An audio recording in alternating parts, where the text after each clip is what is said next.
बिस्मिल्लाहिर्रहमानिर्रहीम अस्सलाम वालेकुम रहमतुल्लाह। Army chief general Asim Munir की जो रिटायरमेंट है वो तो अब हो चुकी है। और वो जो तारीख थी वो थी 29 नवंबर 2025, क्योंकि 29 नवंबर 2022 को उनकी अपॉइंटमेंट होती है बतौर आर्मी चीफ के तौर पर वो ओहदा संभालते हैं। और ये टेन्योर 3 साल का होता है, तावक्ते के एक्सटेंशन हो जाए। अब क्योंकि एक्सटेंशन नहीं हुई और नया नोटिफिकेशन भी नहीं आया, नई तैनाती भी नहीं हुई, तो जो 29 तारीख है, 29 नवंबर है, ये कट ऑफ डेट है। उस दिन उनकी रिटायरमेंट हो गई। बाद में आपको बताया कि इसके ऊपर अब शोर मचा हुआ है कि उनके बतौर CDF chief of defence forces तैनाती, उसके मतलब नोटिफिकेशन कब होगा, कैसे होगा, उसमें क्या मामला पड़ गया है, नून लीग उसके ऊपर क्या सियासत कर रही है, पीपल्स पार्टी उसके ऊपर क्या सियासत कर रही है, ये अपनी जगह पर मौजूद है। गवर्नमेंट और इस्टेब्लिशमेंट के दरमियान इस वक्त अनबन और इनके दरमियान डायरेक्ट टकराव की सूरत हाल वो अपनी जगह पर मौजूद है।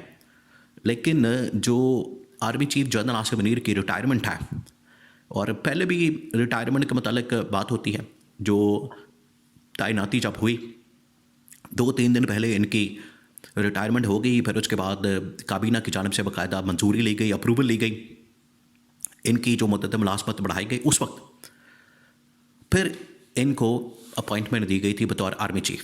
तो अब की बार बिल्कुल ही एक अनोखी चीज़ हो गई है, ना नोटिफिकेशन हुआ, ना एक्सटेंशन हुई, ना CDF का नोटिफिकेशन हुआ। तो बड़ी अजीब व गरीब सूरत हाल पाकिस्तान में ये पहली बार हो रहा है। तारीख देखिए आप, तकरीबन कोई 78-80 साल की पाकिस्तान की तारीख उठा के देखेंगे तो आपको अंदाज़ा होगा, आपको आइडिया होगा कि कभी भी पाकिस्तान में इस तरह की सिचुएशन नहीं बनी जो ये नून लीग और शरीफ ख़ानदान ने बनाती है, मौजूदा जो गवर्नमेंट ने बनाती है, जिसमें लीड करने वाला, ये आपने बात बिल्कुल जहन में रखनी है कि इस पूरी सूरत हाल को जो इस वक्त क्राइसिस है, बहरान है जो पाकिस्तान के अंदर, जो इस वक्त लेटेस्ट सिचुएशन है, इसको जो लीड करने वाला है वो नवाज शरीफ है।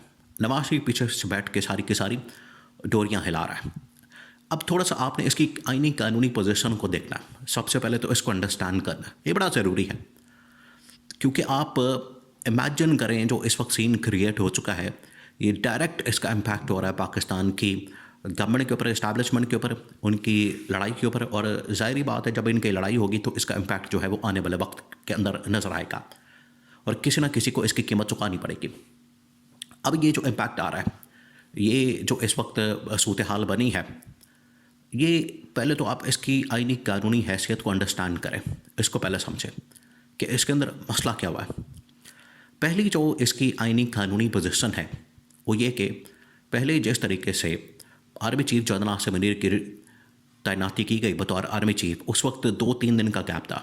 पहले से रिटायर हो गए तो उसके बाद इनकी अपॉइंटमेंट हुई, तो काबीना ने बाकायदा अप्रूवल दी। अप्रूवल देने के बाद इनको, इनके टेन्योर को एक्सटेंड किया गया 2-3 दिन, 4 दिन के लिए, 5 दिन के लिए। तो उसके बाद इनकी अपॉइंटमेंट हुई। तो वो तो समझ में आती है कि इनको बाकायदा वहाँ पर भी हालांकि लूप होल मौजूद था। अगर किसी स्टेज के ऊपर इसको चैलेंज कर दिया जाता सुप्रीम कोर्ट ऑफ पाकिस्तान में या किसी भी अदालत के अंदर, ये बाद में जो अदलिया को मैनेज किया गया, अदलिया को जिस तरीके से कंट्रोल किया गया, देखिए उसके पीछे जहाँ पर और बहुत सारे इन्होंने मकसद हासिल कर रहे थे, जहाँ पर बहुत सारे इनके जहन में मंसूबे थे कि हमने अदलिया का ख़त्ता इस्तेमाल करके तो उसको अपनी मर्ज़ी के फ़ैसले करवाने हैं, जहाँ पर और बड़े मामला थे, वहाँ पर एक जो अहम तरीन इशू था वो ये था कि अगर field marshal army chief general Asim Munir की ये जो अपॉइंटमेंट है, ये अगर किसी भी स्टेज के ऊपर अदलिया में चैलेंज हो जाती है तो अदलिया तो इसको उड़ा के रख देगी, जिसकी वजह से ये फिर करना पड़ा फौरी तौर पर। और इस्टेब्लिशमेंट को पता था ये 26वीं तरमीम, पर उसके बाद 27वीं तरमीम ये इनको करनी पड़ेगी, उसकी मजबूरी थी। अगर ये ना करते तो ये रिटायरमेंट किसी वक्त भी 2-3 दिन पहले रिटायरमेंट और उसके बाद अपॉइंटमेंट और दरमियान में ये जो गैप आ गया था, काबीना ने उसके अप्रूवल दी, ये किसी वक्त भी इनके गले पड़ सकती थी, उल्टी पड़ सकती थी। तो इसको जो कवर अप दिया गया वो काबीना के ज़रिए से दिया गया, लेकिन वो किसी वक्त भी फारग हो सकता था। तो अदलिया को मैनेज करना बड़ा ज़रूरी हो गया था। अब क्योंकि 29 नवंबर को 2022 को ये अपॉइंटमेंट होती है, देखिए इसके पीछे आपको पता है एक पूरी कहानी है, वो रजीम चेंज ऑपरेशन और ये तमाम चीज़ें। और मौजूदा गवर्नमेंट ने जिस बुनियाद के ऊपर एक ये भी बड़ा अहम तरीन पहलू ये भी आपने जहन में रखना है। अभी ये भी आप ज़रा इमेजिन करें जहाँ पर इमरान खान के ख़िलाफ़ रजीम चेंज ऑपरेशन किया गया, उस रजीम चेंज ऑपरेशन के पीछे जो एक और कहानी थी, इनको जो डर और खौफ था मौजूदा नून लीग और पीपल्स पार्टी की क़यादत को या इनकी पीडीएम की क़यादत को, उनको ये डर था कि अगर इमरान खान अपनी गवर्नमेंट के होते हुए कोई आर्मी चीफ लगा देता है तो फिर उसके बाद हमारी जो जमात है या हमारी जो पार्टी है, हमारा जो सारा कुछ सियासी मुस्तकबिल है या हमारी जो लूट मार है, वो तो सब कुछ फिर फारग हो जाएगा। हम जेलों के अंदर होंगे और हमारा एहतसाब भी होगा, लूट मार का भी, और हिसाब किताब भी होगा। लिहाजा आर्मी चीफ की अपॉइंटमेंट से पहले और 2022 के अंदर ही फिर अप्रैल के महीने में, चौथे महीने में, और ये 11वें महीने के अंदर अपॉइंटमेंट होनी थी। तो ये देखें किस तरह से चीज़ें आपस में जुड़ी हुई हैं। ये जो टॉप लेवल के ऊपर जितनी सियासत होती है, ये तमाम चीज़ें आपस में लिंक हैं। अब आ जाएँ 29 नवंबर को अपॉइंटमेंट होती है, 3 साल मुकम्मल हो गए। इस दौरान इन लोगों ने क्या किया? 2 तरमीमें आई हैं, एक 26वीं, एक 27वीं। 26वीं तरमीम के अंदर इन्होंने जो टेन्योर है वो कर दिया 5 साल।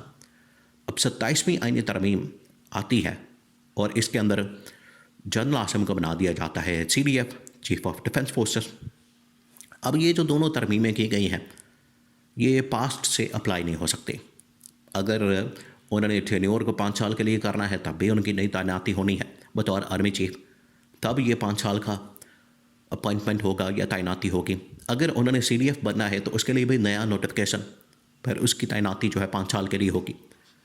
तो ये जो दोनों तरमीमें लाई गई हैं, ठीक है, ये एक इस्टेब्लिशमेंट की स्पेसिफिक और इस मामले के ऊपर बड़ी दो ही उसके अंदर चीज़ें नज़र आती हैं बड़ी क्लैरिटी के साथ।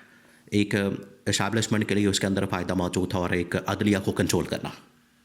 तो दोनों चीज़ें जो है पास्ट से अप्लाई नहीं हो सकती, जिसकी वजह से ये अब लूप होल इसके अंदर रह गया। अब नोटिफिकेशन नहीं हो रहा। नोटिफिकेशन ना होने की वजह से जो रिटायरमेंट की कट ऑफ डेट है वो 29 नवंबर होगी, लिहाजा उनकी रिटायरमेंट होगी। 29 नवंबर को रात 12:07 वो दिन ख़त्म होता है, 30 नवंबर चढ़ता है और अब दिसंबर का महीना आ गया है, लेकिन अभी तक बतौर CDF, chief of defence forces, उनका नोटिफिकेशन नहीं हो रहा। नोटिफिकेशन ना होने के पीछे जो वजूहत बहुत सारी इस वक्त रावलपिंडी, इस्लामाबाद के अंदर इस बारे में आपको पता, बड़ी गॉसिप हो रही। एक इस वक्त talk of the town issue बना हुआ है, टॉपिक बना हुआ है, ना सिर्फ पाकिस्तान के बल्कि इंटरनेशनल लेवल के ऊपर जितने बड़े बड़े इसके ऊपर तज्जियाकार वो अपनी राय दे रहे हैं। इवन कि with in government, with in establishment अब इसके ऊपर बात हो रही है। तो ये एक बहुत बड़ा इशू बन गया जिसको सॉर्ट आउट नहीं किया जा रहा। और अब ये पीछे उसके बैकग्राउंड है, बैकग्राउंड समझना बड़ा ज़रूरी है। अब जो इसका इम्पैक्ट आएगा आने वाले दिनों में वो आपको फिर इस लड़ाई की शक्ल में नज़र आएगा।